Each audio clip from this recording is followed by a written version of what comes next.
At my husband's promotion party, he raised his glass and announced, "I couldn't have done this without my incredible mentor, Julia Arlington. She's the visionary who saw my potential when no one else did." He gestured toward a stunning brunette in the crowd, his eyes gleaming with admiration as she smiled back at him. I stood frozen among the applauding guests, my champagne glass trembling in my hand. What he didn't know was that I was the secret board member who had actually gotten him promoted, and I was about to make an announcement that would not only destroy his career. Before we jump back in, tell us where you're tuning in from, and if this story touches you, make sure you're subscribed, because tomorrow I've saved something extra special for you.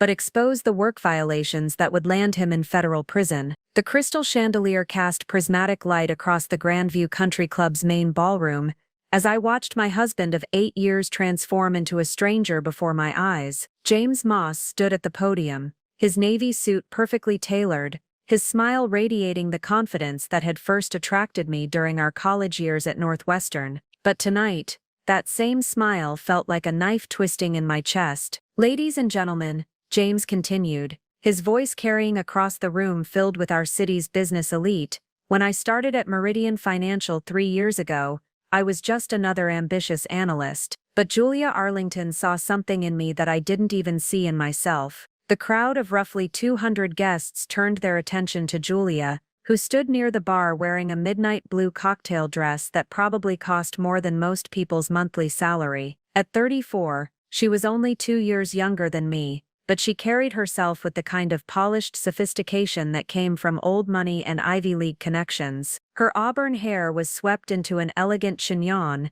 and when she raised her champagne flute in acknowledgement, the gesture was perfectly calculated, grateful but not too eager, professional yet warm. "Julia took me under her wing," James went on, his voice growing more emotional. "She challenged me, pushed me to think bigger, and taught me what true leadership looks like. Without her guidance, her mentorship, her unwavering belief in my abilities, I never would have made it to regional vice president." The applause thundered around me, but I felt like I was underwater, the sound muffled and distant. My hands were shaking so badly I had to set down my champagne glass on a nearby cocktail table before I dropped it. This wasn't how tonight was supposed to go. This wasn't the speech James had practiced in our bathroom mirror for the past 2 weeks. In that rehearsed version, he'd thanked me, his devoted wife Jennifer, for supporting him through late nights and weekend conferences. He'd mentioned how I'd encouraged him to take the position at Meridian when he was hesitant to leave his previous job.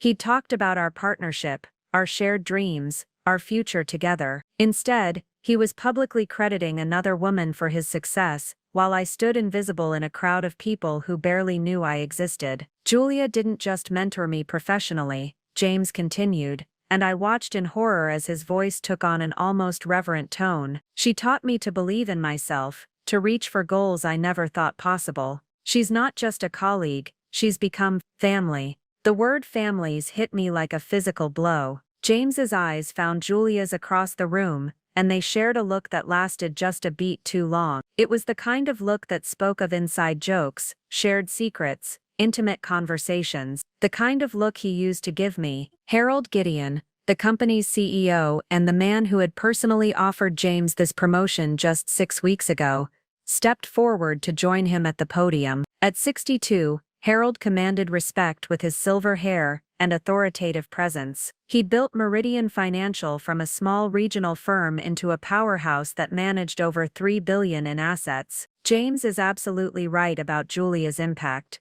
Harold said, clapping James on the shoulder. "In fact, Julia was instrumental in identifying James's potential during our executive review process. Her recommendation carried significant weight with our board of directors." My stomach dropped. Julia had recommended James for the promotion, but that was impossible. I was the one who had recommended him. I was Jennifer Moss, secret board member operating under my maiden name Jennifer Page, and I had spent hours reviewing his performance metrics, analyzing his client retention rates, and ultimately casting the deciding vote that secured his position. As a board member, I maintained strict confidentiality about my role. James knew I worked in consulting, a deliberately vague description that allowed me to explain my flexible schedule and frequent travel without revealing that I sat on the boards of 6 different companies, including his own. It was a secret I'd kept for 3 years, partly for professional reasons, but mostly because I loved having one part of my life that was entirely my own.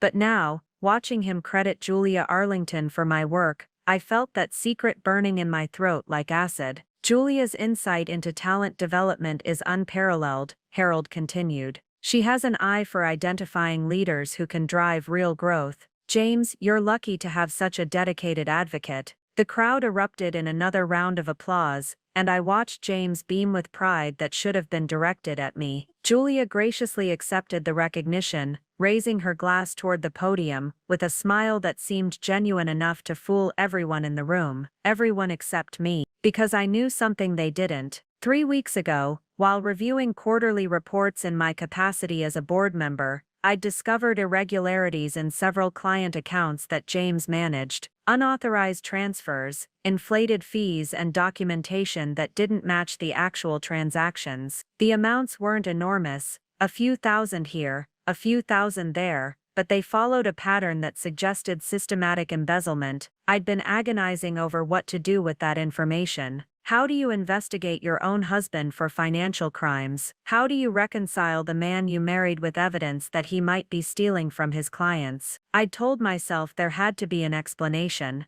that maybe it was just poor record keeping, or a system error. But watching him lavish praise on Julia Arlington while completely ignoring my existence, I felt the last of my loyalty cracking. James wrapped up his speech by announcing that he and Julia would be working even more closely together in his new role, as she'd be serving as his senior advisor on all major accounts. The way he said it, with such obvious pleasure and anticipation, made my skin crawl. As the crowd dispersed toward the open bar and the elaborate buffet Harold had arranged, I remained frozen in place. Couples drifted past me, colleagues shook hands and exchanged business cards, but I felt completely disconnected from it all. My husband had just publicly declared his professional devotion to another woman, crediting her for achievements that were actually mine, while I stood there like a piece of furniture.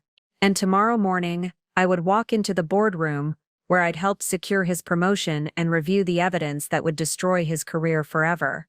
He had no idea that his fate rested entirely in my hands. The irony was almost too perfect to believe. 3 years ago, I'd fallen in love with James Moss's ambition. We met at a Northwestern University alumni mixer in downtown Chicago, where he was working as a senior analyst at Hartwell and Associates, a mid-tier investment firm. I was there representing one of my consulting clients, though what James didn't know was that I'd already been serving on corporate boards for 2 years under my maiden name. He approached me at the bar, confident but not arrogant, with an easy smile and genuine curiosity about my work. When I mentioned I was in business consulting, he didn't press for details the way some men did. Instead, he talked about his own goals, how he wanted to move beyond just managing portfolios and start building real relationships with high-net-worth clients. "I'm not interested in being another suit behind a desk," he'd said, his eyes lighting up with passion. "I want to understand what drives people's financial decisions, help them build legacies for their families. Money is just numbers until you connect it to human dreams." That philosophy resonated with me. In my board positions, I'd seen too many executives who treated clients like account numbers. James seemed different, genuinely committed to ethical practices and long-term relationships over quick profits. Our courtship was a whirlwind of intellectual conversations over wine, weekend trips to Michigan's wine country, and late-night discussions about our shared vision of financial responsibility. He was working 60-hour weeks but always made time for us. When I traveled for consulting work, he'd text me thoughtful questions about my day, never demanding details about confidential client matters. "I love that you're passionate about your work," he'd told me 6 months into our relationship. "I may not understand all the details, but I can see how much it means to you." That independence is incredibly attractive. James proposed on the anniversary of our first meeting, at the same hotel bar where we'd met. The ring was modest, he was still paying off student loans, but he'd saved for months to buy it. His proposal speech focused on partnership, on building something meaningful together. "I don't want a traditional marriage where one person's dreams matter more than the others," he'd said, down on one knee in front of a small crowd of amused hotel guests. Preparing and narrating this story took us a lot of time, so if you are enjoying it, subscribe to our channel. It means a lot to us. Now back to the story. "I want us to be each other's biggest champions, professionally and personally," I said yes without hesitation. Our wedding was elegant but not extravagant, held at a boutique venue in Evanston with close family and friends. James's parents, Harold and Claudette Moss, were salt-of-the-earth people who ran a small accounting firm in Wisconsin. They welcomed me warmly, though I could tell they were slightly intimidated by my family's connections. My father was a federal judge, my mother a university president, and our guest list included several prominent Chicago business leaders. James handled the social dynamics beautifully, making everyone feel comfortable without compromising his own authenticity. During his wedding toast, he talked about how lucky he felt to marry someone who challenged him to be better while loving him exactly as he was. "Jennifer sees potential in people that they don't see in themselves," he'd said, raising his glass to me across the head table. "She's going to make me a better man, and I'm going to spend the rest of my life trying to deserve her." The early years of our marriage lived up to that promise.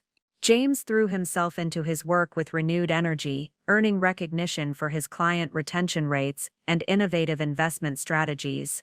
I continued my board work while carefully maintaining my separate professional identity.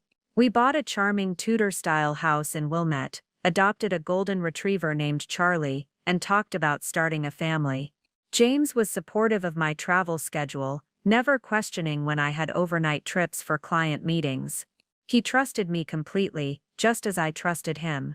We had a joint checking account for household expenses, but maintained separate investment portfolios, a decision that seemed practical at the time, but would prove crucial later.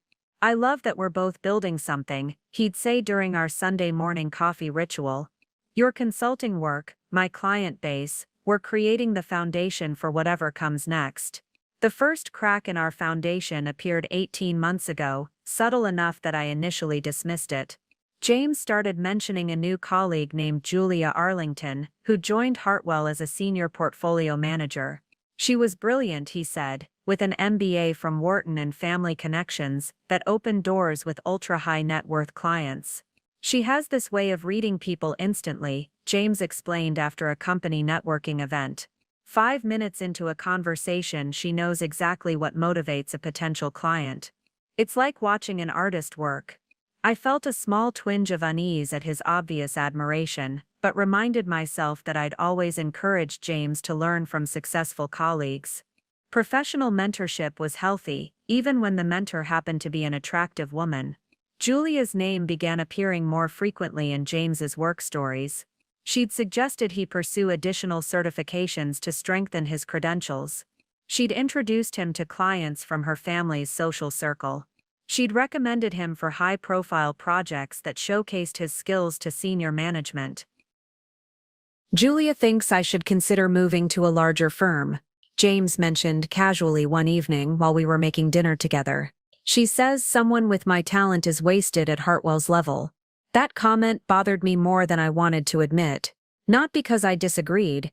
James was capable of much more than Hartwell offered, but because he was seeking career advice from Julia instead of discussing major decisions with me first. When Meridian Financial reached out to recruit James 6 months later, he credited Julia with preparing him for the opportunity. "She helped me understand what firms like Meridian are really looking for," he explained. "Without her guidance, I never would have positioned myself as senior management material." I'd smiled and congratulated him, even as something cold settled in my stomach, because I knew something James didn't. Meridian had been recruiting him for over a year, long before Julia Arlington entered the picture. I'd been watching his career through my board position, waiting for the right opportunity to advocate for his advancement. Julia Arlington hadn't discovered James's potential. She'd simply taken credit for potential that already existed, timing that was already in motion. But I'd kept that knowledge to myself, not wanting to complicate our marriage with professional conflicts of interest. Now, Standing in this ballroom watching him lavish public praise on another woman for achievements that were actually mine, I realized my silence had been a mistake. Some secrets protect relationships, others destroy them. The changes in James began subtly, like a photograph slowly developing in reverse. Where once he'd been eager to share details about his workday, he became increasingly vague. Busy day, he'd say, loosening his tie as he walked through our front door.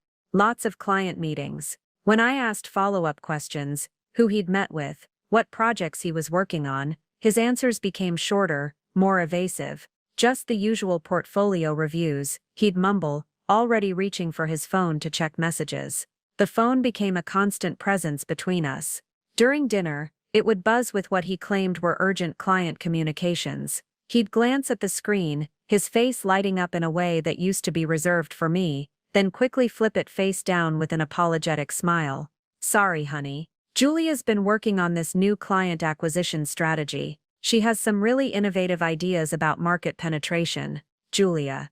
Always Julia. Her name peppered our conversations like salt in a wound that wouldn't heal. Julia had suggested this approach to portfolio diversification. Julia thought that investment opportunity looked promising. Julia believed James should attend more industry conferences to build his network. She's really taken an interest in my professional development, James would say, his voice carrying an enthusiasm that made my chest tighten. It's incredible to work with someone who understands the bigger picture. 3 months into his tenure at Meridian, James's schedule shifted dramatically. He'd always been dedicated to his work, but now he was leaving the house before I woke up and returning well after dinner. Weekend client meetings became routine, though he was notably vague about which clients required so much attention. High-maintenance portfolios, he'd explain when I questioned the Saturday morning departures. These aren't your typical retail investors. They expect white-glove service. I wanted to believe him.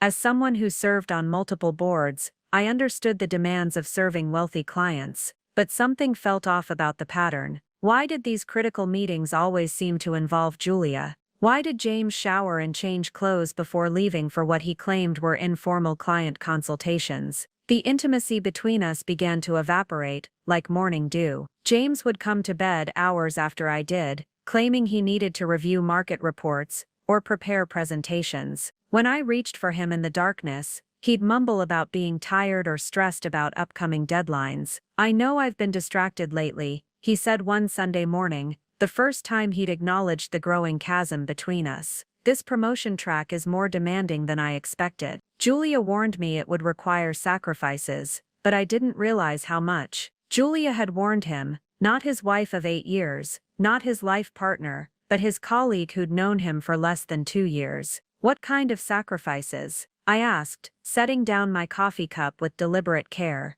James fidgeted with his napkin, avoiding my eyes. Time, mostly. Energy. The senior management track requires complete dedication. Julia says the partners watch everything. How late you stay, how early you arrive, whether you prioritize work over personal comfort. What about prioritizing work over your marriage? The question hung between us like a challenge. James finally looked up, and I saw something I'd never seen before in his eyes, guilt mixed with defensiveness. That's not fair, Jennifer. You know how much this promotion means to our future. Julia's been through this process. She understands what it takes to succeed at this level. And I don't. You work in consulting. It's different. Julia's navigated corporate politics at firms like Meridian. She knows how the game is played. The dismissal in his tone stung more than I'd expected. My consulting work funded a significant portion of our lifestyle, but James had never bothered to understand exactly what I did, or why it required such discretion. His assumption that Julia's corporate experience somehow trumped my professional insights revealed how little he actually knew about my capabilities. I began paying closer attention to the details. James thought I wouldn't notice. The subtle cologne that wasn't his usual scent, which he claimed was a sample from a department store. The dry cleaning receipts for suits that hadn't looked dirty when he'd worn them. The credit card charges at upscale restaurants during lunch hours, when he claimed to be eating at his desk. Working lunch with the Richardson account, he'd explain when I questioned a $200 charge at Le Bernardin. They prefer to discuss sensitive financial matters in private settings. But when I casually mentioned to Harold Gideon at a charity function that James seemed to be developing strong relationships with Meridian's high-end clients, Harold looked confused. "James is doing excellent work," Harold said carefully. "But most of his accounts are mid-tier portfolios. We typically don't assign new hires to our premium clients until they've proven themselves over several years." The lie sat in my stomach like a stone. Our conversations became increasingly superficial, limited to logistics about household maintenance and social obligations. James stopped asking about my travel schedule or showing interest in my work projects. When I tried to engage him in deeper discussions about our future plans or relationship concerns, he'd deflect with complaints about work stress. "Can we talk about this later?" became his standard response. I'm really buried with this new portfolio Julia assigned me. Even our shared interests seemed to fade. We'd always enjoyed cooking together on weekends, experimenting with new recipes and sharing a bottle of wine while we prepared elaborate meals. But James started suggesting we order takeout instead, claiming he was too mentally exhausted for complex cooking. Julia mentioned this great Thai place near the office. He'd say, already reaching for his phone to place an order. "She says their pad Thai is restaurant quality." Julia's recommendations replaced our traditions. Julia's opinions shaped his preferences. Julia's schedule seemed to determine his availability. The final blow came during our 8th wedding anniversary dinner at Marcel's, the French restaurant where James had proposed. I'd made reservations months in advance, hoping a romantic evening might help us reconnect. James spent most of the meal distracted by his phone, claiming Julia was dealing with a client crisis that required his input. When I finally asked him to put the device away for one evening, he looked at me with genuine irritation. "This is important, Jennifer. Julia wouldn't contact me unless it was urgent. She respects boundaries." The irony was crushing. Julia respected boundaries, but apparently I didn't. Julia understood the demands of his career, but his wife was being unreasonable. Julia supported his ambitions, while I was holding him back with my need for attention. As I sat across from my husband in the restaurant where he'd once promised to make me his priority, watching him text another woman, I realized our marriage had become a performance we were both too exhausted to continue.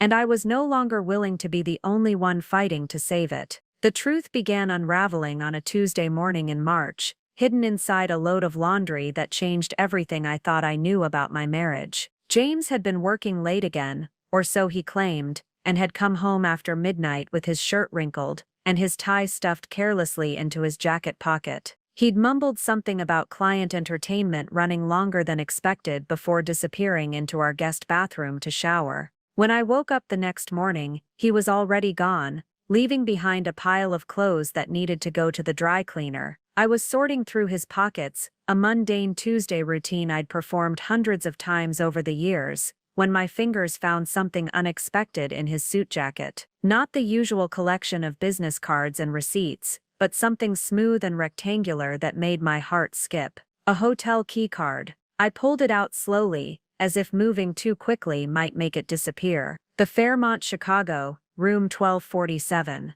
The magnetic stripe was slightly worn, suggesting it had been used multiple times. But what made my blood run cold was the date printed in small numbers along the bottom edge: yesterday, Monday night, the night James claimed to be entertaining clients at a business dinner. I stood in our laundry room, holding the plastic card like evidence at a crime scene, my mind racing through possible explanations. Maybe the client meeting had moved to the hotel bar. Maybe James had offered to help coordinate lodging for out-of-town visitors. Maybe there was a perfectly innocent reason why my husband had a hotel room key in his pocket. But even as I tried to rationalize it, I knew I was lying to myself. My hands were shaking as I pulled out my phone and dialed the Fairmont's front desk. When the cheerful voice answered, I took a breath and steadied my voice. "Hi, this is Mrs. Moss. My husband James was a guest in room 1247 last night, and I think he may have left his watch in the room. Could you check if housekeeping found anything?" There was a brief pause, the sound of keyboard typing, then the clerk came back on the line. "I'm sorry, Mrs. Moss, but our records show that room was registered to Mr. James Moss and Miss Julia Arlington. Would you like me to transfer you to Lost and Found, or would you prefer to speak with Miss Arlington directly?" She's still checked in through this evening. The phone slipped from my numb fingers, clattering onto the laundry room floor. Julia Arlington, the mentor, the colleague, the woman whose name had become a constant presence in our home, whose opinions seemed to matter more than mine, whose professional guidance James valued above everything else. They'd shared a hotel room. I sat down hard on the small wooden stool where I usually folded clothes, the hotel keycard still clutched in my hand. 8 years of marriage, 8 years of trust and partnership, and shared dreams, reduced to a piece of plastic that proved my husband was lying to me. The worst part wasn't even the betrayal itself, it was the systematic nature of it. This wasn't a moment of weakness, or a spontaneous mistake. James had booked a hotel room, planned an overnight stay, coordinated schedules with Julia, and then come home to lie directly to my face about where he'd been. How long had this been going on? How many business dinners had actually been hotel rendezvous? How many times had he looked me in the eye, and lied with such casual ease? I picked up my phone with trembling hands and called the Fairmont back, this time asking to speak with their reservations department. I need to check the history for bookings under James Moss, I said, surprising myself with how steady my voice sounded. I'm his wife, and I'm trying to coordinate our anniversary plans. The reservations agent was helpful and efficient. James had stayed at the Fairmont 6 times in the past 4 months, always in executive suites, always with Julia Arlington as his co-registrant. The pattern was methodical, every other Tuesday, like a standing appointment. It looks like Mr. Moss has a reservation for next Tuesday as well, the agent offered helpfully. Same suite, same arrangement. Would you like me to add any special amenities for your anniversary celebration? I hung up without answering. 6 times. 6 deliberate overnight stays with another woman while I waited at home, believing his lies about client obligations and work demands. 6 times he'd kissed me goodbye in the morning, and hello when he returned, carrying the scent of hotel soap and Julia's perfume. The hotel keycard felt like it was burning a hole in my palm. I wanted to confront James immediately, to throw the evidence in his face and demand explanations. But something held me back, maybe survival instinct, maybe professional training from my board work, where gathering complete information before making decisions was crucial. Instead, I did something I'd never done in 8 years of marriage. I violated James's privacy. His laptop was in his home office, password protected, but not encrypted. We'd shared passwords for years, trusting each other with access to everything. That trust felt naive now, but it also gave me the tools I needed. James's email revealed a correspondence history with Julia that made me physically sick. Not just professional exchanges about client strategies and market analysis, but intimate messages that chronicled the development of their relationship over the past year. "Thank you for dinner last night," one of Julia's emails read. "I love how we can talk for hours about everything and nothing. James, you make me feel understood in a way I haven't experienced before." James's response was even worse. "Being with you feels like coming alive after years of sleepwalking. I know this is complicated, but I can't imagine going back to the way things were before." The emails painted a picture of 2 people falling in love while one of them was married to someone else. They discussed literature and investment strategies with equal passion. They shared inside jokes about colleagues and planned future getaways. They wrote about their connection and their special understanding as if I didn't exist. The most devastating email was dated just 2 weeks ago. "Julia, last night was perfect. I know we agreed to keep things professional at the office, but it's getting harder to pretend I don't want to spend every moment with you. The promotion will give us more opportunities to work together openly. I can't wait to build something real with you." Julia's response was swift and enthusiastic. "I feel the same way, darling. Once you're settled in the new position, we can start making more concrete plans. I've been thinking about what you said about needing to make some major life changes. I'm here to support you through whatever comes next." Major life changes. The phrase echoed in my mind as I stared at the computer screen. James wasn't just having an affair, he was planning to leave our marriage, and somehow Julia Arlington had positioned herself not just as his lover, but as the architect of his professional success. She was getting credit for mentoring him toward a promotion that I, as a board member, had actually secured for him. The irony was so complete it was almost laughable. James was preparing to destroy our marriage for a woman who was taking credit for achievements that were actually mine. But as I sat in his office, surrounded by evidence of his betrayal, one thought cut through the pain and rage: James had no idea who he was really married to. He didn't know that his wife sat on the board that had approved his promotion. He didn't know that I had access to every financial record, every personnel file, every piece of information that could either make or destroy his career. Most importantly, he didn't know that I was about to use every bit of that power to uncover exactly what else he'd been hiding. The hotel keycard was just the beginning. What I discovered in the following weeks made the hotel affair seem almost quaint by comparison. Armed with my board member access to Meridian's internal systems, I began a systematic investigation of James's professional conduct. What I found wasn't just adultery, it was criminal fraud that could destroy not only his career, but potentially land him in federal prison. The pattern emerged slowly as I cross-referenced client accounts with transaction records.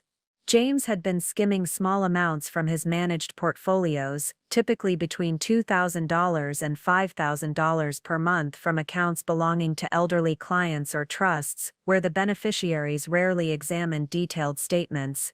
The method was sophisticated. He would inflate management fees by fractional percentages, redirect dividends from reinvestment into temporary holding accounts, or delay transaction processing to capture interest earnings.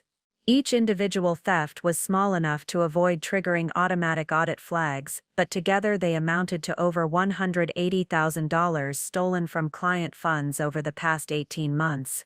But what made my blood run cold was discovering where that money had gone. James had opened a joint account with Julia Arlington at a private bank in downtown Chicago.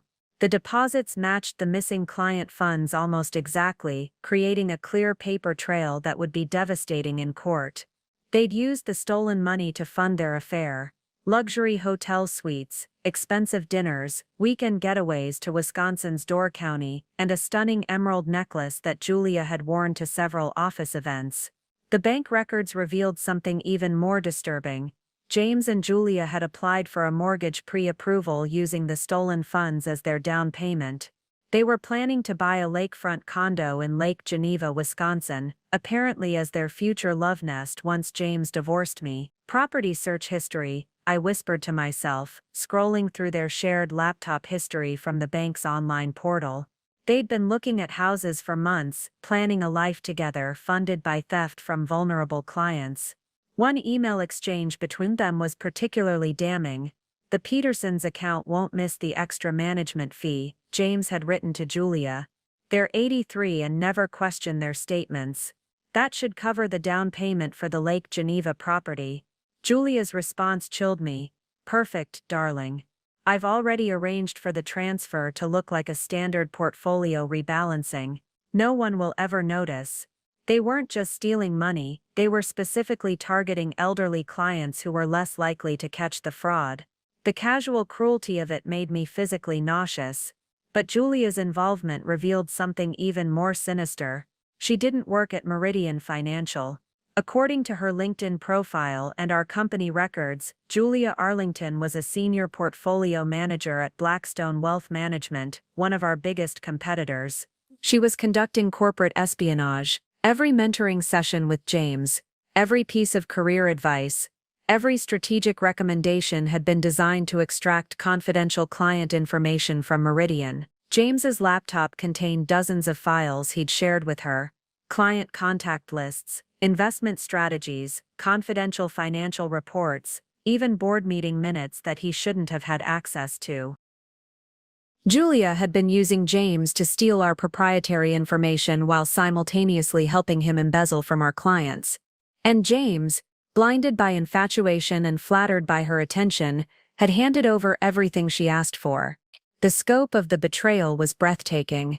My husband wasn't just cheating on me, he was betraying every client who trusted him, every colleague who respected him, and the company that had given him opportunities he'd never deserved. I printed everything: bank records, email exchanges, transaction logs, client account statements, corporate communications. The evidence filled 3 thick binders that I stored in a safety deposit box at a bank across town. But as I compiled the proof of James's crimes, I realized I needed to understand Julia Arlington's true motivations. A senior portfolio manager at Blackstone didn't need to steal small amounts from elderly clients. She would have been making substantial money legally. This wasn't about financial desperation. A deeper dive into Julia's background revealed the truth. Her father, Xander Arlington, was a former Meridian executive who'd been fired 15 years ago for insider trading. He'd lost his fortune, his reputation, and his family's social standing because of Harold Gideon's decision to report his activities to federal authorities. Julia Arlington wasn't just stealing from us, she was destroying Meridian Financial from the inside as revenge for her father's downfall. And James, the man I'd married, the man I'd loved and supported and helped promote, was nothing more than her unwitting weapon. The realization that my husband had been manipulated didn't soften my anger, it amplified it. James had chosen his own moral compromises. He decided that stealing from elderly clients was acceptable if it funded his new romance. He decided that betraying his colleagues was worthwhile if it impressed Julia Arlington. Every choice had been his. As I locked the final binder of evidence in the safety deposit box, I felt something shift inside me. The grieving wife was gone, replaced by someone harder and more calculating. James thought he was getting promoted because of Julia's mentorship. Julia thought she was destroying Meridian through a charming but naive analyst. Neither of them knew they were playing a game with someone who controlled the entire board. The full scope of James's financial deception unfolded like a house of cards collapsing in slow motion. What I'd initially dismissed as possible clerical errors were actually the tip of an iceberg that threatened to sink not just his career, but potentially our entire financial future. Using my board access to Meridian's comprehensive financial systems, I discovered that James had been far more creative with his theft than simple fee manipulation. He'd established what amounted to a shadow banking operation, creating fake investment vehicles that existed only on paper but generated very real cash flows. The Arlington Strategic Fund appeared in client portfolios as a legitimate investment option, complete with fabricated performance reports and fictional management teams. James would convince elderly clients to move portions of their portfolios into this non-existent fund, then redirect their money into the joint account he shared with Julia.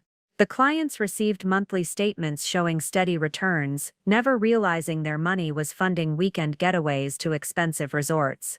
Mrs. Peterson trusted me with her late husband's life insurance money. I read in one of James's private notes to Julia. She specifically asked me to invest it conservatively for her grandchildren's education. She'll never know the difference if we borrow against it temporarily. Temporarily had lasted 8 months. The Peterson account alone showed $47,000 missing, money that represented a widow's attempt to leave something meaningful for her family. James had stolen her dead husband's legacy to pay for hotel suites where he could sleep with another woman. But it wasn't just client money disappearing. James had been systematically draining our joint accounts and my personal investments to cover his tracks when client withdrawals threatened to expose the fraud. He'd forged my signature on withdrawal forms, used my social security number to access my individual retirement account, and even taken a second mortgage on our house without my knowledge. The mortgage paperwork, hidden in a file labeled tax documents, showed that James had borrowed $85,000 against our home equity, claiming the money was for business investment opportunities. The loan proceeds had gone directly into his account with Julia, funding their elaborate lifestyle while I unknowingly co-signed for their affair. My grandmother's pearl necklace, a family heirloom worth $15,000 that I'd inherited and treasured, had been sold to a jewelry store in downtown Chicago. The receipt, dated 2 months ago, showed James had forged a letter claiming I'd authorized the sale. The money had purchased an engagement ring for Julia, not just any ring, but one that cost more than most people's annual salary. He'd stolen my family heritage to propose to his mistress. The credit card statements revealed a parallel financial life I'd been completely unaware of. While I carefully budgeted our household expenses and monitored our shared accounts, James had opened multiple credit lines using our joint assets as collateral. The cards had funded not just hotels and restaurants, but a stunning array of gifts for Julia: designer handbags from Hermès, jewelry from Cartier, a week-long vacation to Napa Valley where they'd stayed at a resort that cost $1,200 per night, spa treatments, wine tastings, helicopter tours, all charged to cards that would ultimately be my responsibility to pay. One particularly painful discovery was a receipt from the same boutique where I'd bought my wedding dress 8 years earlier. James had purchased a $3,500 cocktail dress for Julia, having it altered to her exact measurements. The sales associate's notes mentioned that Mr. Moss was very particular about the fit, saying it was for a very special occasion. That special occasion, according to their text messages, had been Meridian's annual Client Appreciation Gala. The same event where I'd stayed home with a migraine while James attended for networking purposes. He'd brought his mistress to a company function wearing a dress that cost more than some of our mortgage payments, while his wife sat alone at home believing his lies about professional obligations. The financial forensics painted a picture of systematic betrayal that went far beyond simple adultery. James hadn't just been unfaithful, he'd been stealing from our marriage to fund his new relationship, using my assets and credit to build a life with another woman. The total damage was staggering: $180,000 stolen from clients, $85,000 borrowed against our house, $47,000 withdrawn from my personal accounts, and approximately $35,000 in credit card debt for gifts and experiences I'd never shared. But perhaps the most devastating discovery was a folder labeled Jennifer's Portfolio hidden in James's personal files. It contained detailed analysis of all my assets, my investment accounts, my inheritance, my board compensation, even my grandmother's jewelry collection, along with projections for how much money would be available if I died unexpectedly. The file included research on life insurance policies, accidental death benefits, and divorce settlement calculations under various scenarios. James had been planning not just to leave me, but to ensure he extracted maximum financial benefit from our marriage's end. One handwritten note made my blood run cold: Jennifer's consulting income unclear, investigate further. Board positions, trust funds, need complete picture before making final decisions. James suspected I had more money than I'd revealed, and he was actively investigating ways to claim it. The final document in the folder was a draft of divorce papers that had never been filed, with financial demands that would have left me with almost nothing while he retained the majority of our shared assets. His attorney had outlined strategies for claiming that my consulting income was actually derived from our marital partnership, making him entitled to ongoing support payments. He'd been planning to divorce me, steal my assets, and leave me financially ruined while he started fresh with Julia using money he'd embezzled from vulnerable clients. As I photographed the last of the evidence, my hands were steady despite the magnitude of what I'd discovered. James thought he was the predator in this relationship, cleverly manipulating multiple victims for financial gain. He had no idea he was about to become prey. The deeper I dug into James's betrayal, the more I realized this wasn't a simple affair between two people. It was a carefully orchestrated conspiracy that involved multiple players, each with their own motivations for destroying both my marriage and Meridian Financial. Harold Gideon's personal assistant, Danielle Page, had been feeding information to Julia Arlington for months. I discovered this while reviewing email logs that my board access allowed me to monitor. Danielle had been forwarding confidential memos, board meeting schedules, and even Harold's private calendar to an encrypted email account that traced back to Julia's real identity. But Danielle wasn't just betraying company secrets, she was actively facilitating James and Julia's affair. Credit card records showed that Danielle had booked hotel rooms using Harold's corporate account,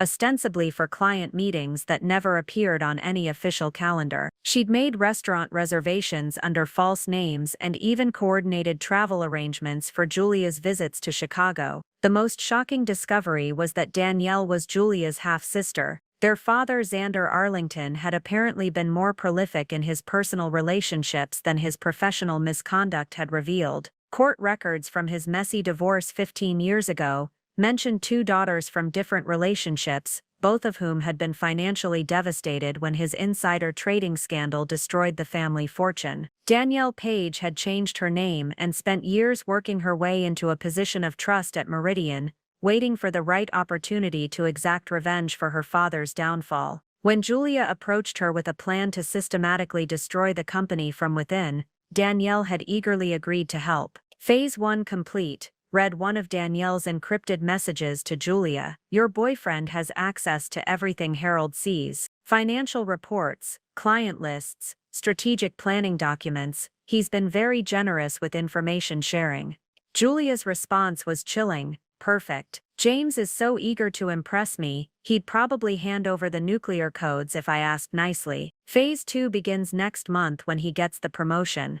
Phase 2, according to their communications, involved James using his new position to recruit other employees into their scheme. They plan to compromise additional staff members through a combination of financial incentives and blackmail, building a network of insiders who could systematically drain Meridian's assets while feeding confidential information to competing firms. The promotion party wasn't just James's career celebration, it was meant to be the public launch of an expanded corporate espionage operation. But Julia and Danielle weren't working alone. Bank records revealed payments to Kurt Arlington, another family member who worked as a private investigator. Kurt had been conducting surveillance on key Meridian employees, including me. The surveillance reports made my skin crawl. Kurt had documented my daily routines, photographed me entering various buildings around Chicago, and even attempted to trace my consulting income to its sources. One report noted, subject maintains irregular schedule consistent with corporate board responsibilities. Recommend deeper investigation into potential conflicts of interest. They'd been watching me for months, trying to understand why James's wife seemed to have unexplained income and flexible work arrangements. If they'd succeeded in identifying my board positions, they could have used that information to blackmail me into silence about James's criminal activities. The most disturbing file was labeled Contingency Plans, and contained detailed strategies for handling various scenarios if their scheme was discovered. One section outlined how to frame James as a lone wolf who'd acted without accomplices, positioning Julia as an innocent victim of his manipulation. Another described ways to implicate me as a co-conspirator, using forged documents to suggest I'd been aware of and complicit in the theft.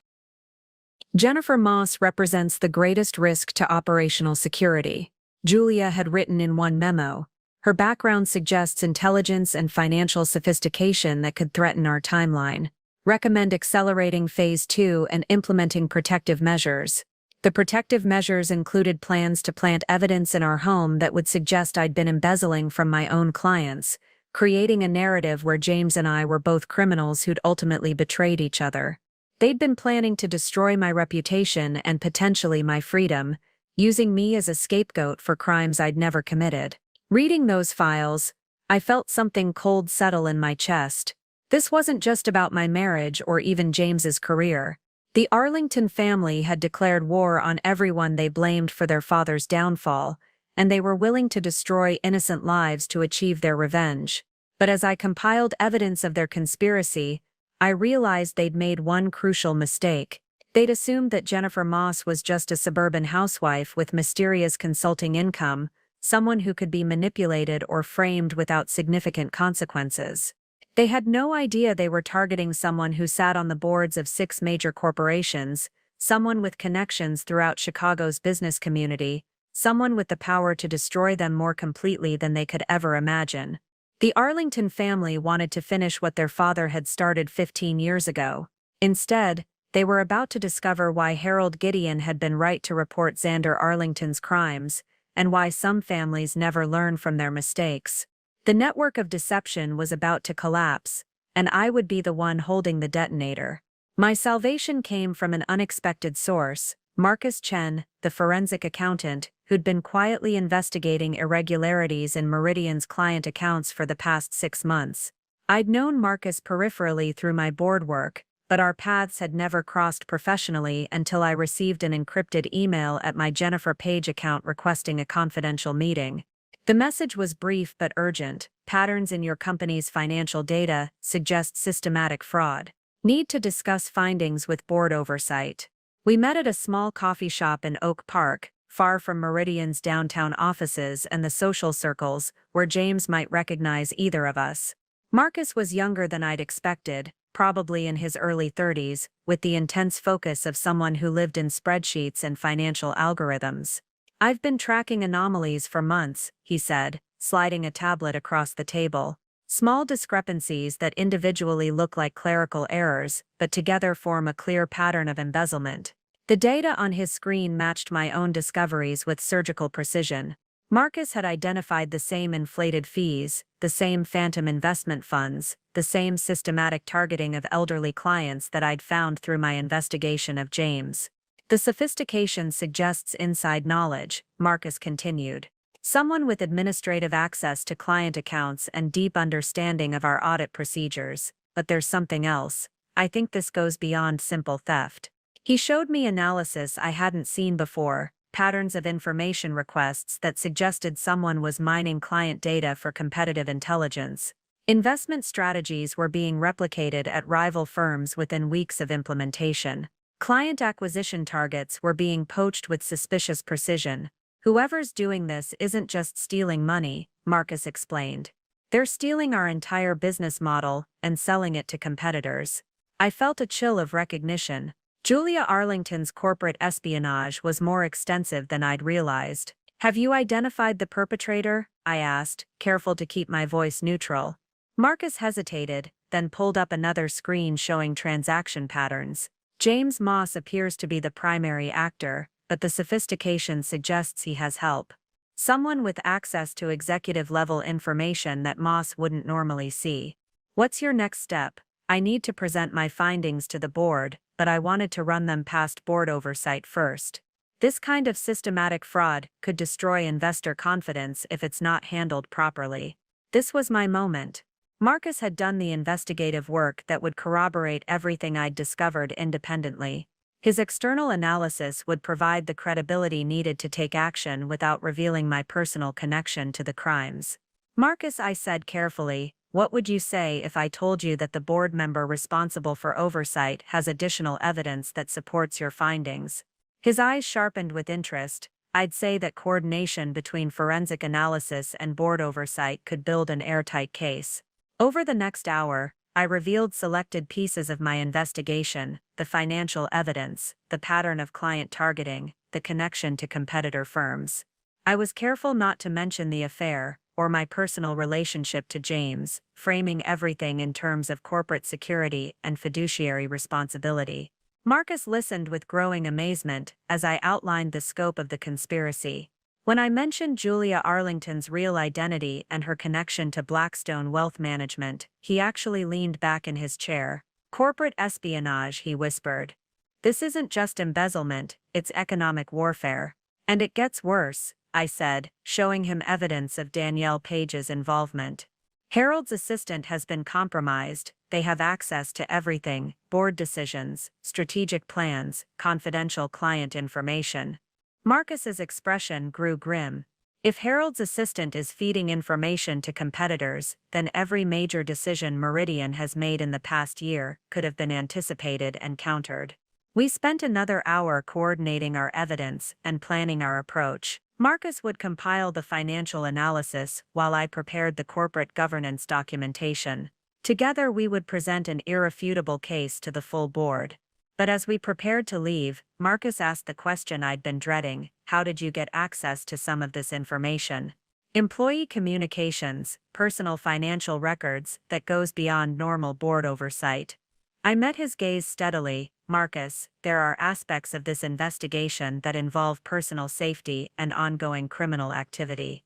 I need your word that you'll focus on the financial evidence and let me handle the broader implications."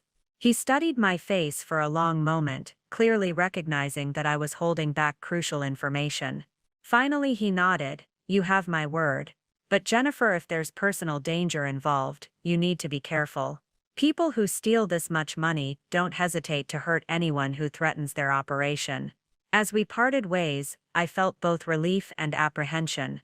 Marcus's expertise would provide the professional credibility needed to take down James and the Arlington conspiracy. His forensic analysis would protect me from accusations of personal vendetta or bias. But he was right about the danger. Julia and her family had already demonstrated their willingness to destroy innocent lives for revenge. Once they realized their scheme was collapsing, they might become desperate enough to try anything. I had the evidence, I had an ally, and I had the power to end their conspiracy. Now I just had to survive long enough to use it. With Marcus as my ally, the next 3 weeks became a carefully orchestrated investigation that would have impressed any federal prosecutor. We worked in parallel tracks, his forensic analysis providing the financial foundation while I used my board access to document the full scope of the conspiracy. The evidence file grew exponentially as we cross-referenced data from multiple sources. Marcus discovered that the Arlington Strategic Fund wasn't the only fictional investment vehicle James had created. There were at least 6 phantom funds, each targeting different client demographics with tailored fraud schemes. The beauty of it is the sophistication, Marcus explained during one of our clandestine meetings. Each fake fund has completely fabricated performance histories, fictional management teams, even fake regulatory filings. Someone spent months creating these elaborate lies. That someone, I'd learned, was Kurt Arlington.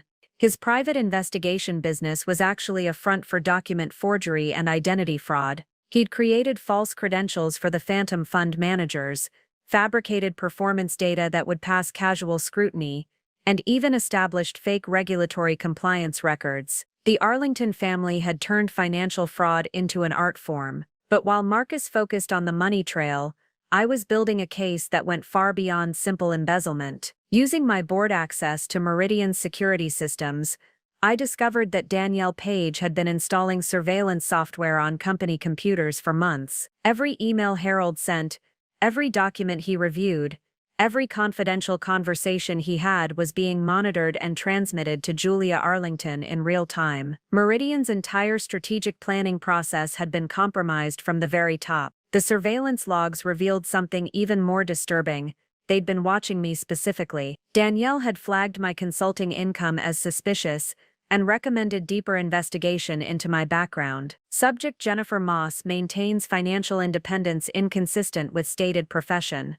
Read one of Danielle's reports. Recommend investigating potential insider trading or undisclosed business relationships that could compromise operational security. They suspected I might be more than I appeared, but they hadn't identified my board position yet. That ignorance was my greatest advantage. Working with Marcus, I began laying carefully planned traps. We created false information about fictional client accounts and strategic initiatives, then monitored to see if that information appeared at competing firms. Within days, our planted intelligence was showing up in Blackstone Wealth Management's marketing materials and client presentations. The response time is incredible, Marcus noted as we documented the information theft. Whatever they're doing to extract our data, it's happening in near real time. We also discovered that James wasn't Julia's only target within Meridian. She'd been cultivating relationships with 3 other employees, using a combination of professional flattery and personal attention to extract information from multiple departments. Robert Kim from IT support had been providing her with system access codes in exchange for career advancement promises. Linda Walsh from client services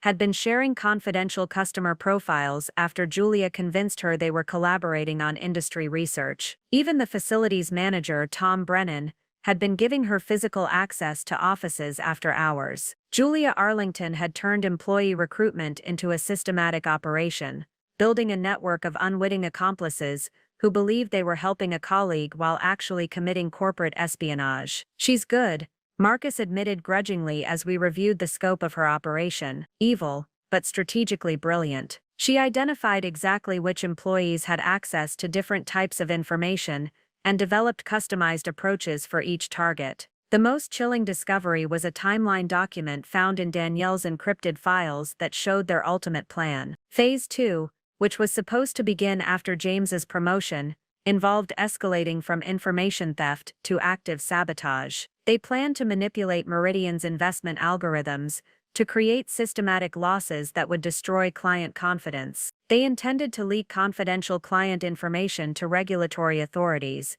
triggering investigations that would tie up resources and damage reputation. Most dramatically, they were planning to orchestrate a massive client withdrawal event that would force Meridian into bankruptcy. This isn't just corporate espionage, I told Marcus as we reviewed their sabotage timeline. They're planning to completely destroy the company. Marcus stared at the documents with growing horror. The client withdrawal scheme alone would trigger a liquidity crisis that could collapse our entire operation. They're not just stealing, they're planning economic terrorism. But as we built our case, I realized we faced a critical timing challenge. James's promotion party was scheduled for the following week, and according to their communications, that event would mark the beginning of Phase 2. We need to act before the party, I told Marcus. Once they start the sabotage phase, the damage could be irreversible. Marcus agreed, but he raised a concern that had been nagging at me as well. Jennifer, when we present this evidence to the board, they're going to ask how you obtained some of this information. Employee surveillance logs, encrypted communications, personal financial records, that goes well beyond normal oversight authority. I'd been dreading this moment, but I knew it was unavoidable. To stop the Arlington conspiracy, I would have to reveal my own secret. Marcus, I said slowly, there's something about my relationship to this case that I haven't told you. Something that will explain how I gained access to this information, but will also complicate everything else. He waited, clearly sensing the weight of what I was about to reveal. James Moss isn't just any employee to me, he's my husband. The silence that followed my revelation stretched for what felt like an eternity. Marcus stared at me across the coffee shop table, his forensic accountant's mind clearly racing through the implications of what I'd just told him. Your husband, he repeated slowly. The man we're about to expose for embezzling nearly $200,000 is your husband. Yes, and you've been investigating him, using your position as a board member. Yes, Marcus leaned back in his chair, running a hand through his hair. Jennifer, this changes everything. The board will question your objectivity, your motivations, even the validity of evidence you've gathered. They might see this as a personal vendetta rather than legitimate oversight.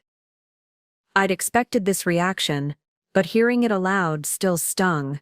Marcus, every piece of financial evidence I've provided can be independently verified. My personal relationship doesn't change the fact that James has stolen money from vulnerable clients. I'm not questioning the evidence, Marcus said carefully. I'm questioning how the board will perceive your role in gathering it. Corporate governance has strict rules about conflicts of interest. He was right, and we both knew it. My marriage to James created a conflict that could undermine everything we'd built, regardless of how solid our evidence was. There's more, I said, knowing I had to reveal the full scope of my personal involvement. James doesn't know I'm on the board. He doesn't know I was the one who recommended him for promotion, and he doesn't know I'm the one who's going to destroy his career. Marcus's eyes widened. He doesn't know you're Jennifer Page. I've kept my board work completely separate from my marriage for professional reasons. James thinks I do vague consulting work that pays well but requires discretion. So when you recommended him for promotion, I genuinely believed he deserved advancement based on his legitimate performance metrics. I had no idea about the embezzlement or the affair until after the promotion was approved. Marcus was quiet for a long moment, processing the personal drama underlying our corporate investigation. Finally, he spoke. Jennifer, this actually makes the case stronger, not weaker. You had no motive to fabricate evidence against your own husband. If anything, you had every reason to protect him. The fact that you're willing to expose his crimes despite your personal relationship demonstrates the severity of what he's done. Relief flooded through me. Marcus understood that my personal pain validated rather than compromised our investigation. But we need to be strategic about how we present this, he continued. The board needs to see you as a wronged party seeking justice, not a vindictive wife seeking revenge. Over the next hour, we crafted a presentation strategy that would maximize impact while protecting my credibility. Marcus would present the financial evidence first, establishing the scope and sophistication of the fraud without mentioning personal relationships. Only after the board fully understood the criminal nature of James's actions would I reveal my connection and explain how it led to additional evidence. The sequence matters, Marcus explained. They need to see you as a board member who discovered her husband's crimes, not a wife who used her board position to investigate her husband. We scheduled the emergency board meeting for the day before James's promotion party. The timing was crucial. We needed to act before the Arlington family launched Phase 2, but we also wanted to let James celebrate his promotion before destroying his life. There's a certain poetic justice to it, I admitted to Marcus.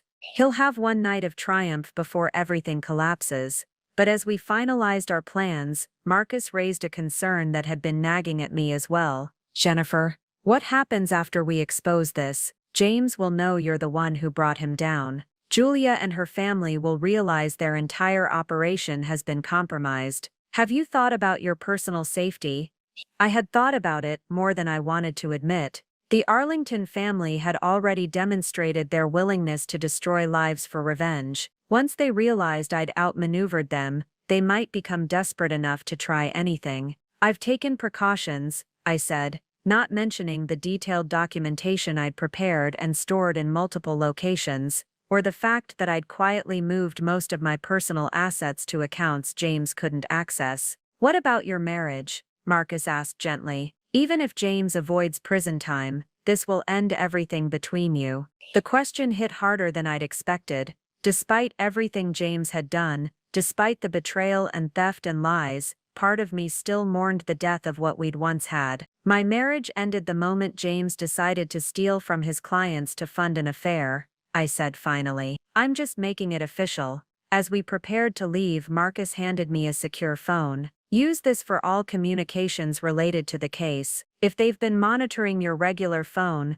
we don't want them to know what's coming. That night, I sat in my home office looking at the house James and I had shared for 6 years. Tomorrow, I would walk into a boardroom and destroy the life of the man I'd once promised to love and protect. The evidence was overwhelming, the case was airtight, and justice would be served.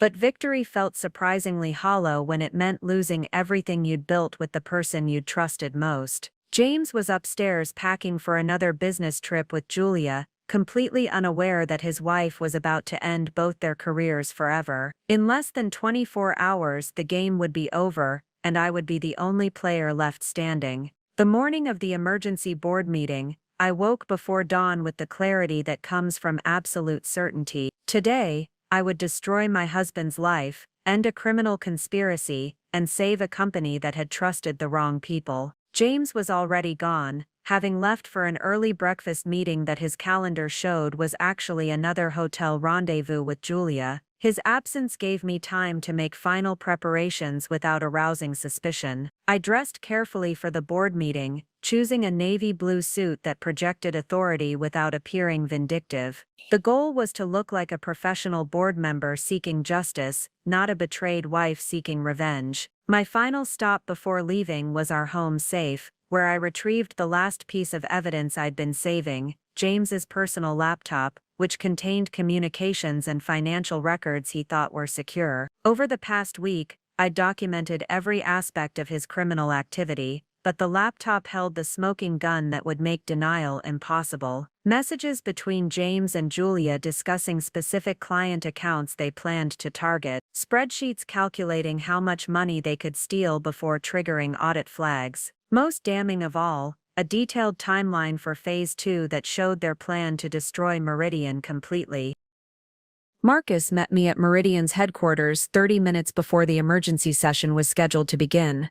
The boardroom on the 38th floor offered panoramic views of Chicago's skyline, but today the beauty felt ominous rather than inspiring. Are you ready for this? Marcus asked, as we set up our presentation materials. I've been ready since I found that hotel keycard in his pocket, I replied, though my hands were trembling slightly as I arranged the evidence folders. Harold Gideon arrived first, his expression grave as he reviewed the meeting agenda Marcus had prepared. As CEO, Harold understood that emergency board meetings usually meant crisis management, but he had no idea how personal this crisis would become. The other board members filed in over the next few minutes.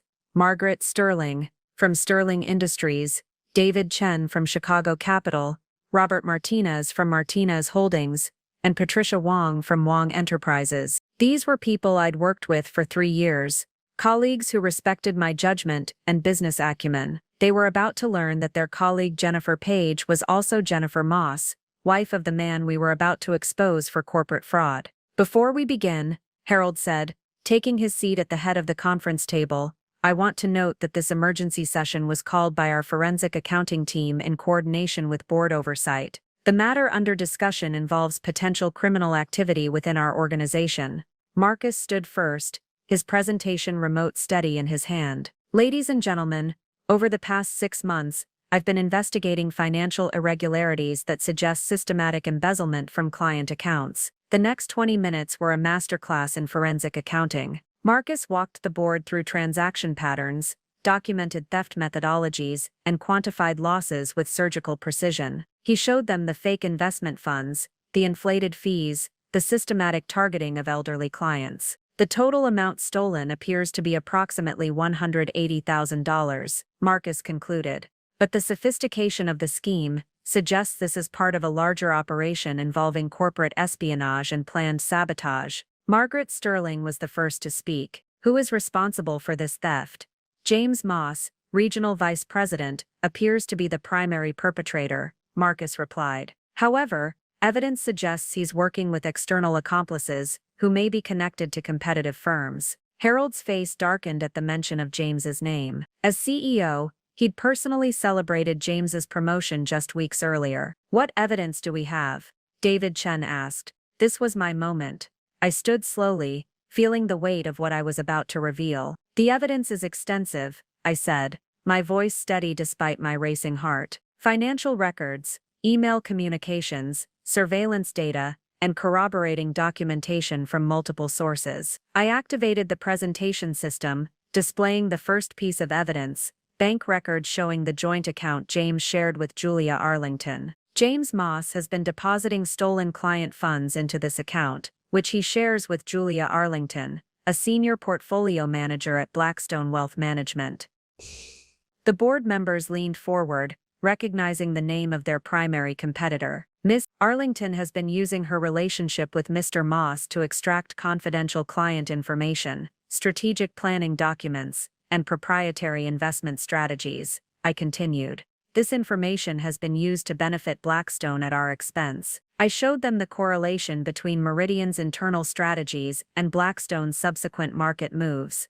The pattern was undeniable. Furthermore, I said, advancing to the next slide, this operation involves Harold's personal assistant, Danielle Page, who has been providing access to executive-level information. Harold's face went white. His trusted assistant, who had access to every confidential document and private conversation, had been betraying him for months. The evidence suggests this is a coordinated attack, designed not just to steal money, but to destroy Meridian Financial completely, I explained, showing them the Phase 2 timeline. Robert Martinez spoke up. How did we obtain this level of detailed evidence? Some of these communications appear to be from personal devices and private accounts. The question I'd been dreading had arrived. I looked around the table at my colleagues, people who'd trusted my judgment for 3 years, and prepared to reveal the truth that would change everything. There's something you all need to know about my connection to this case, I said. Something that explains how I gained access to this information, but also creates a significant conflict of interest. The room fell silent. James Moss is my husband. The silence in the boardroom was deafening. 5 accomplished business leaders stared at me with expressions ranging from shock to concern, to something approaching awe. Harold Gideon's pen had frozen mid-signature on a document, his mouth slightly open. Margaret Sterling was the first to find her voice. You're married to the man we're about to expose for embezzlement. Yes, I said, my voice steady despite the enormity of what I'd just revealed. I've been Jennifer Page professionally and Jennifer Moss personally for the past 3 years to maintain separation between my board responsibilities and my marriage. David Chen leaned back in his leather chair, processing the implications. You recommended your own husband for promotion without revealing the relationship.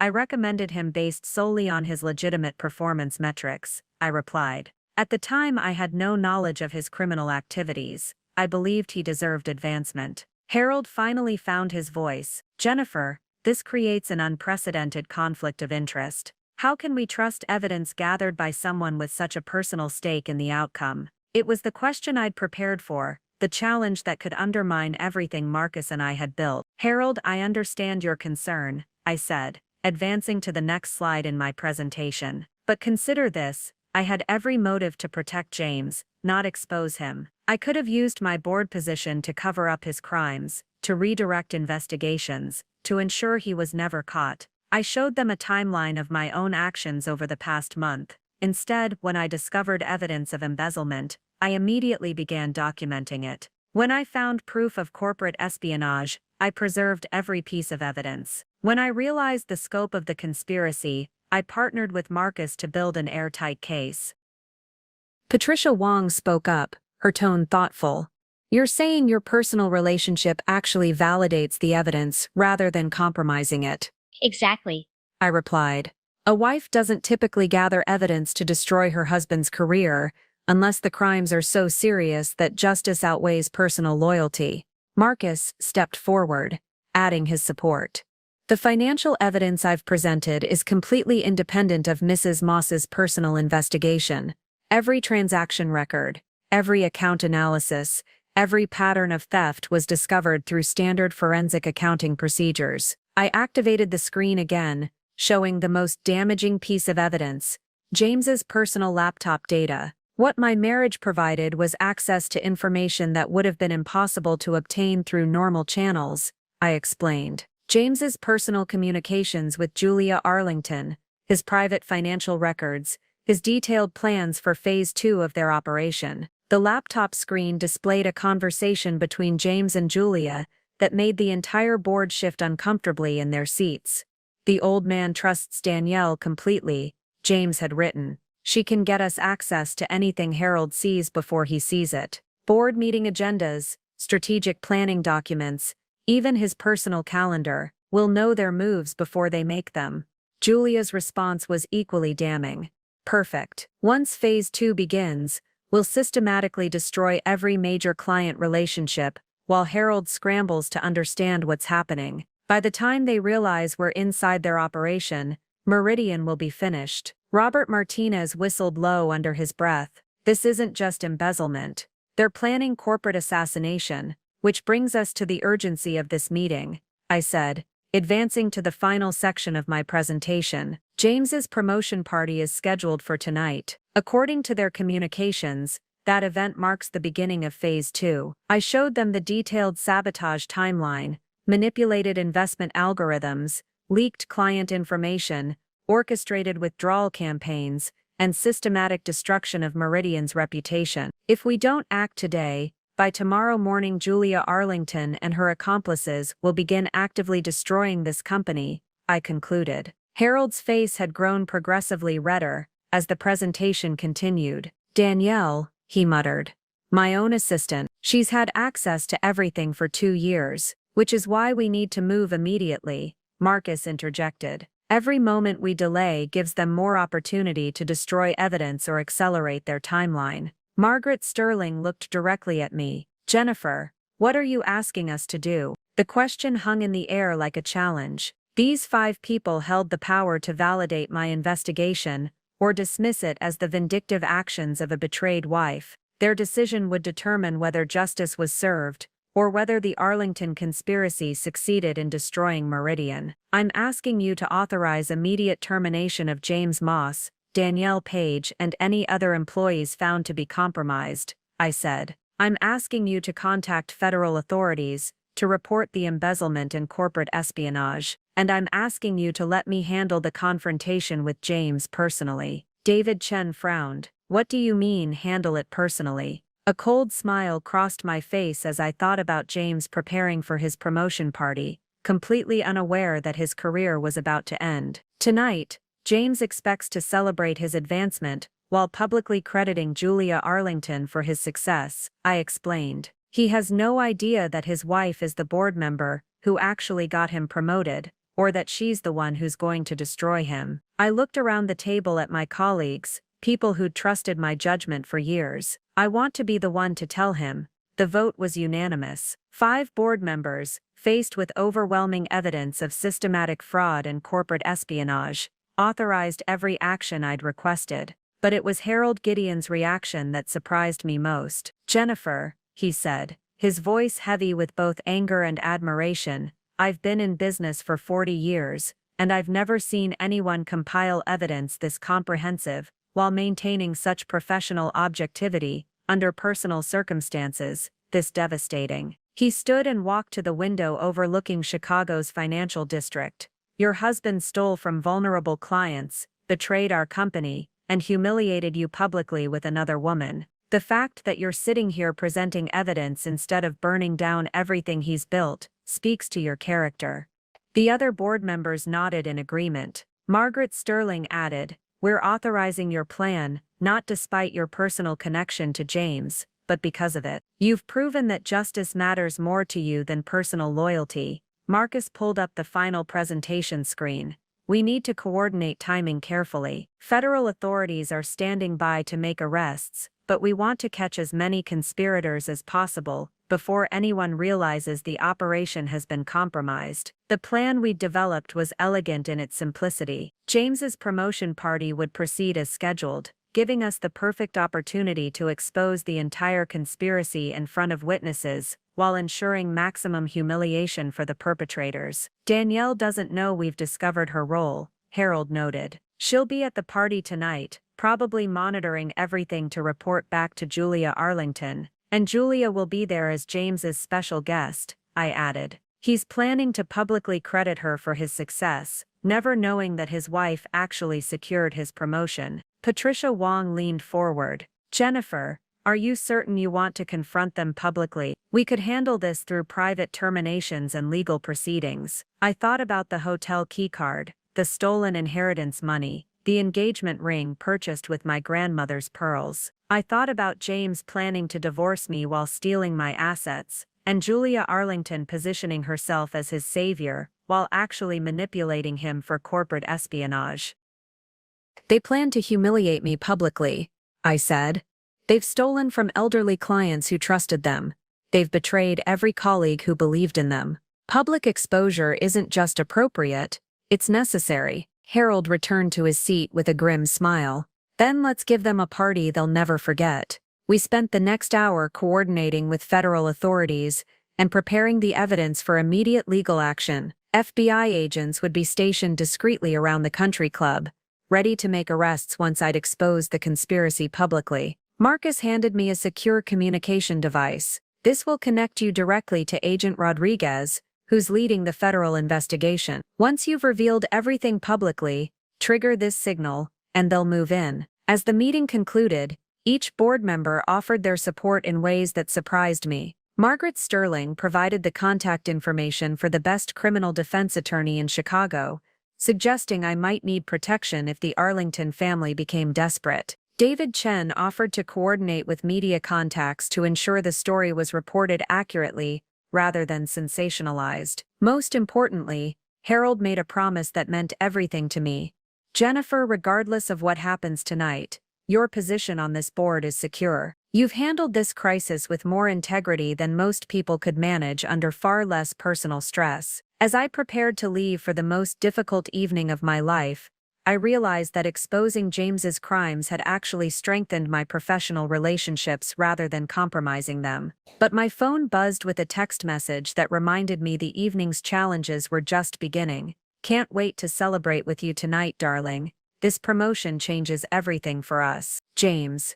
The casual endearment, the assumption that we were still partners in building a future together, the complete obliviousness to the destruction he'd caused, it all crystallized my resolve. Tonight James would stand in front of Chicago's business elite and credit Julia Arlington for achievements that were actually mine. He would publicly humiliate the wife who'd loved and supported him for 8 years. And then I would stand up and destroy everything he'd built with the very evidence he'd been careless enough to leave where his wife could find it. Julia Arlington thought she was using James to destroy Meridian Financial as revenge for her father's downfall 15 years ago. James thought he was building a new life with his sophisticated mistress, while discarding his inconvenient wife. Neither of them knew they were about to face Jennifer Page, board member, who had spent 3 years earning the respect and trust of Chicago's most powerful business leaders. The game was almost over, and I was holding all the cards. Time to play the final hand. The Grandview Country Club had never looked more beautiful or felt more ominous. As I walked through the entrance in my midnight blue dress,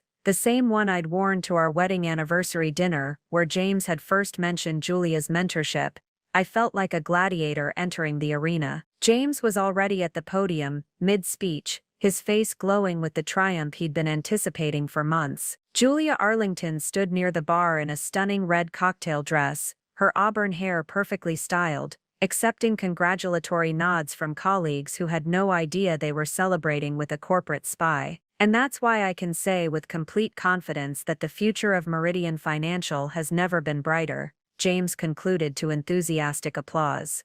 Now, before we continue the celebration, I have some very special recognition to share. I moved through the crowd toward the front of the room, noting the FBI agents positioned discreetly near the exits. Agent Rodriguez caught my eye and nodded almost imperceptibly. They were ready. "Ladies and gentlemen," James continued, his voice carrying the warmth that had first attracted me 8 years ago. "There's someone here tonight who deserves recognition for making this promotion possible. Someone whose guidance, wisdom, and unwavering support helped me reach heights I never thought possible." Several people in the crowd turned toward me with expectant smiles, clearly anticipating that James would thank his devoted wife. I almost laughed at the irony. "Julia Arlington," James announced, gesturing toward the bar, "has been more than a mentor. She's been a visionary who saw potential in me that I didn't even see in myself." Julia moved gracefully through the crowd, her smile radiant as colleagues parted to let her pass. When she reached the podium, James took her hand in what was obviously a practiced gesture. "Julia didn't just teach me about portfolio management or client relations," James continued, his voice growing more emotional. "She taught me to dream bigger, to reach for goals that seemed impossible. Without her guidance, her patience, her incredible insight into what it takes to succeed at this level, I would never have earned this promotion." The applause was thunderous. Harold Gideon, who still appeared shaken from this morning's board meeting, managed a tight smile while Danielle Page beamed with obvious satisfaction at her role in the conspiracy. "In fact," James said, pausing for dramatic effect, "Julia's recommendation to the executive team was instrumental in securing this position. She put her own reputation on the line to advocate for my advancement. That was my cue." I began walking toward the podium, my heels clicking against the marble floor in a rhythm that seemed unnaturally loud in the elegant ballroom. Conversations gradually died as people noticed my purposeful movement. "Excuse me," I said, my voice carrying clearly across the room. "I'm sorry to interrupt, but there seems to be some confusion about who recommended James for this promotion." James's face lit up when he saw me approaching. "Jennifer, perfect timing. I was just thanking Julia for everything she's done for my career." I reached the podium and turned to face the crowd, noting the confused expressions as people tried to understand why the evening's honored guest was being interrupted by his wife. "That's interesting, James," I said, my voice steady and clear. "Because according to Meridian's board records, Julia Arlington had nothing to do with your promotion recommendation." Murmurs rippled through the crowd. James's smile faltered slightly, but he maintained his composure. "Honey, this isn't really the time or place for—" "Actually," I interrupted, "this is exactly the time and place, because everyone here deserves to know the truth about how you really got promoted." I pulled out my phone and connected it to the room's audio-visual system, a capability I'd tested earlier while the staff was setting up. The large screen behind the podium came to life, displaying the official Meridian Financial Board resolution that had approved James's advancement. "Ladies and gentlemen," I announced, my voice now carrying the authority I'd developed through 3 years of board leadership, "allow me to introduce myself properly. I'm Jennifer Page, member of Meridian Financial's Board of Directors." The reaction was immediate and electric. Gasps echoed throughout the room as Chicago's business elite realized they'd been watching a spouse publicly humiliate the board member who'd actually secured her husband's promotion. James's face went white. "Jennifer, what are you talking about?" "I'm talking about the fact that I've been serving on this company's board for 3 years under my maiden name," I replied, advancing to the next slide. "I'm talking about the fact that I was the board member who reviewed your performance metrics and recommended you for advancement." The screen now showed voting records from the board meeting where James's promotion had been approved. My vote, Jennifer Page's vote, was clearly documented as the deciding factor. I'm also talking about the fact that while I was working to advance your career, you were stealing from the clients who trusted you. The room erupted. James grabbed my arm, his face a mask of panic and confusion. Jennifer, stop this, you're making a mistake. I looked into the eyes of the man I'd once promised to love and protect, the man whose career I'd genuinely tried to support, the man who'd repaid my devotion with theft and betrayal. The only mistake I made, James, was believing you deserved the promotion I worked so hard to get you. I triggered the signal device Marcus had given me. FBI, nobody move. The chaos that erupted in the Grandview Country Club's ballroom was immediate and absolute. Federal agents emerged from their positions near the exits, badges raised, while Chicago's business elite stood frozen in shock at what had transformed from a celebration into a crime scene. James released my arm as if I'd suddenly caught fire, his face cycling through disbelief, anger, and growing terror as the reality of his situation became clear. Jennifer, what have you done? He whispered, but his voice was lost in the commotion of 200 guests trying to process what they'd just witnessed. Agent Rodriguez approached the podium with professional efficiency. James Moss, Julia Arlington, Danielle Page, you're under arrest for conspiracy to commit embezzlement, corporate espionage, and wire fraud. Julia tried to run. In her designer heels and form-fitting dress, she made it exactly 12 steps before Agent Chen tackled her near the champagne fountain. The splash as she hit the marble floor seemed to snap the crowd out of their stunned silence. Danielle simply stood paralyzed near Harold, who was staring at his assistant with a mixture of betrayal and disgust that would have been comical under different circumstances. You have the right to remain silent, Agent Rodriguez continued, producing handcuffs with practiced ease. Anything you say can and will be used against you in a court of law. As James was cuffed, he turned toward me with desperate eyes. Jennifer, please, we can work this out. I made mistakes, but we can fix this. I looked at my husband of 8 years, the man who'd stolen my grandmother's pearls to buy another woman an engagement ring, who'd planned to divorce me while stealing my assets, who'd betrayed every client who'd trusted him. James, I said quietly, the only thing I regret is that it took me so long to realize what you really are. Harold Gideon approached as the arrested conspirators were led away. Jennifer, on behalf of Meridian Financial's board and every client they victimized, thank you. Your courage saved this company. Margaret Sterling appeared at my side, offering a supportive hand on my shoulder. The board meeting to formalize your expanded role is scheduled for Monday morning. We'd like you to consider taking over Harold's position when he retires next year. As the ballroom gradually emptied, I found myself standing alone near the podium where my marriage had effectively ended. Marcus Chen approached with a satisfied smile. 180,000 recovered from their joint accounts, plus interest and penalties, he reported. Every stolen dollar will be returned to the clients they victimized. 6 months later, I stood in the same ballroom, but this time as Meridian Financial's newly appointed CEO. James was serving a federal sentence for embezzlement and corporate espionage. Julia Arlington had been sentenced to 8 years for running the conspiracy. Danielle Page had cooperated with prosecutors in exchange for a reduced sentence. The Arlington family's 15-year quest for revenge against Harold Gideon had resulted in their complete destruction instead. I kept my wedding ring in my desk drawer as a reminder that trust, once broken, can never be fully repaired. But I also kept a photo from my first board meeting as CEO, surrounded by colleagues who'd supported me through the darkest period of my life. James had humiliated me at his promotion party, crediting another woman for achievements that were mine. But in destroying his career, I discovered my own strength and claimed the leadership position I'd always deserved. Sometimes the best revenge isn't getting even, it's realizing you were always more powerful than the people who tried to diminish you. Up next, you've got 2 more standout stories right on your screen. If this one hit the mark, you won't want to pass these up. Just click and check them out. And don't forget to subscribe and turn on the notification bell so you don't miss any upload from us.